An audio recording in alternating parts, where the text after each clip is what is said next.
بسم اللہ الرحمن الرحیم۔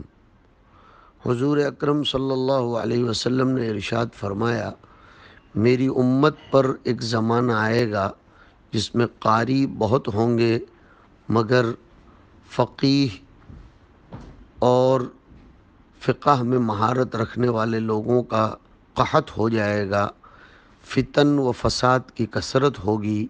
پھر اس کے بعد ایک اور زمانہ آئے گا جس میں میری امت کے ایسے لوگ بھی قرآن پڑھیں گے جن کے حلق سے نیچے قرآن نہیں اترے گا، یعنی دل قرآن کے فہم اور عقیدت و احترام سے کورے ہوں گے۔ پھر اس کے بعد ایک اور زمانہ آئے گا جس میں اللہ تعالیٰ کے ساتھ شریک ٹھہرانے والا مومن سے دعوی توحید میں حجت بازی کرے گا۔ یہ حدیث متعدد منکرات اور ہولناک امور کی طرف نشاندہی کر رہی ہے۔ نمبر 1، قراء زیادہ ہوں گے اور فقیہ کم ہو جائیں گے۔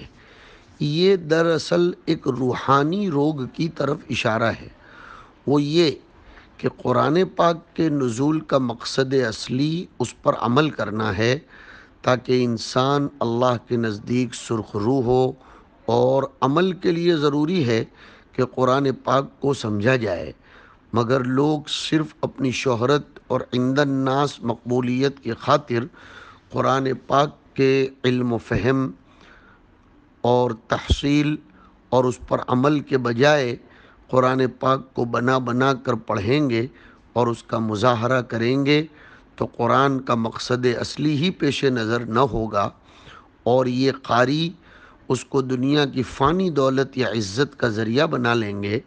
اس لیے قرآن کی تلاوت اور قرأت کے فن کے ساتھ ساتھ قرآن پاک کے اصلی مقصد کی طرف بھی توجہ دینا چاہیے، مگر یاد رہے کہ اس کا یہ مطلب نہیں ہے کہ قرآن کو بلا سمجھے پڑھنے سے فائدہ نہیں ہوگا اور ثواب نہیں ملے گا۔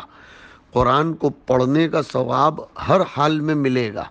یہاں قراءت سے روکنا مقصد نہیں، بلکہ قاریوں کو قرآن فہمی کی طرف توجہ دلانا مقصود ہے، ورنہ حقیقت اعتدال اور انصاف کی بات یہ ہے کہ فن تجوید و قراءت میں مہارت پیدا کیے بغیر تدبر فی القرآن بھی حاصل نہیں ہو سکتا۔ فن تجوید و قراءت تدبر قرآن کے لیے معین بلکہ بعض درجوں میں موقوف علیہ ہے۔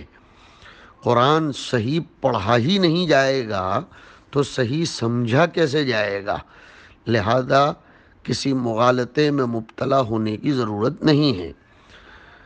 اس حدیث سے دوسری ایک بات کا پتہ چلتا ہے کہ علم اٹھا لیا جائے گا۔ ایک حدیث میں ہے کہ علم اس طرح نہیں اٹھایا جائے گا کہ وہ دلوں سے نکال لیا جائے، بلکہ اہل علم اٹھتے چلے جائیں گے، حتیٰ کہ جب کوئی عالم نہ رہے گا تو لوگ جاہلوں کو امیر بنا لیں گے اور ان سے مسائل پوچھیں گے، اور یہ جاہل لوگ بغیر علم کے فتوے دیں گے، خود بھی گمراہ ہوں گے اور دوسروں کو بھی گمراہ کریں گے۔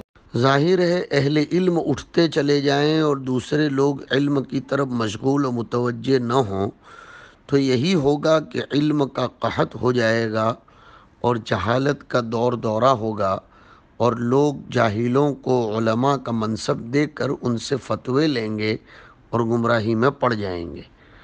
تیسری چیز، قتل کی گرم بازاری ہوگی۔ خود نبی کریم صلی اللہ علیہ وسلم سے ایک حدیث میں آیا ہے کہ قتل بڑھ جائے گا۔ طبرانی شریف میں بھی اس کی طرف اشارہ ہے۔ چوتھی چیز جو اس حدیث شریف میں بتلائی گئی ہے وہ یہ کہ ایک زمانہ ایسا آئے گا کہ میری امت میں سے بعض لوگ قرآن پڑھیں گے مگر وہ ان کے حلق سے نیچے نہیں اترے گا۔ اس حدیث میں قرآن پاک کو غذا سے اور ان پڑھنے والوں کو ایسے بیماروں سے تشبیہ دی گئی ہے جو کسی بہتر سے بہتر غذا کو بھی اپنی بیماری کی وجہ سے حلق سے نیچے نہیں اتار سکتے اور منہ میں لے کر قے کر دیتے ہیں۔ اسی طرح کچھ لوگ روحانی بیماری، ریاکاری اور نفاق میں مبتلا ہوں گے اور ریا کے لیے یا دنیاوی دولت کے لیے قرآن پڑھیں گے مگر وہ ان کے حلق سے نیچے نہیں اترے گا۔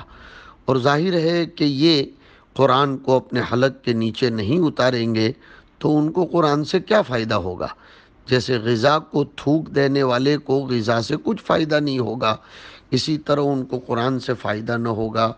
اس حدیث میں دنیا دار قاریوں اور علماء کی مذمت بیان کی گئی ہے۔ نمبر 5، اس حدیث شریف میں فرمایا گیا کہ مشرک مومن سے توحید کے بارے میں جھگڑے گا، یعنی شرک و کفر کے علمبرداروں کی جرأت بڑھ جائے گی اور اہل ایمان بزدلی کے شکار ہوں گے، جس کی وجہ سے ایک مشرک مومن سے حجت بازی کرنے لگے گا۔ طبرانی میں مشرک کے ساتھ منافق کا بھی ذکر ہے۔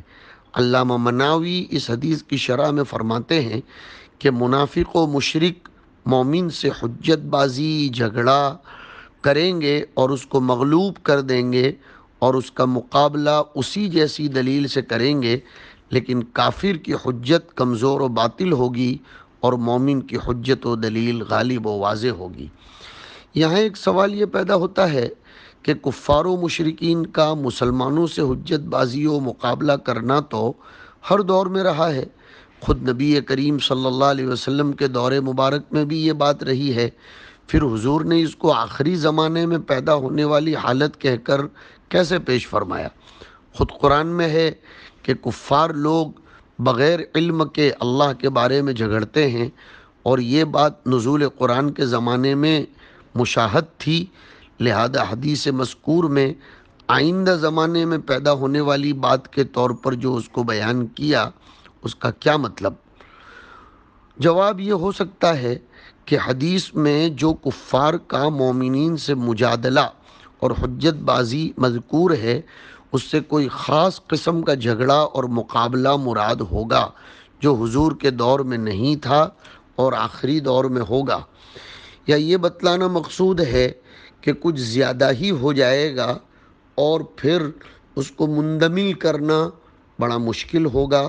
واللہ اعلم بالصواب، وصلی اللہ وسلم علی نبینا و مولانا محمد وعلی آلہ وصحبہ اجمعین۔ اگر ہمارے ویڈیوز آپ کو پسند آ رہے ہوں تو لائک، کمنٹ اور شیئر کریں، اور مزید نئی ویڈیوز کے لیے ہمارے چینل دعوت میڈیا کو سبسکرائب کریں اور بیل آئیکن پر کلک کریں۔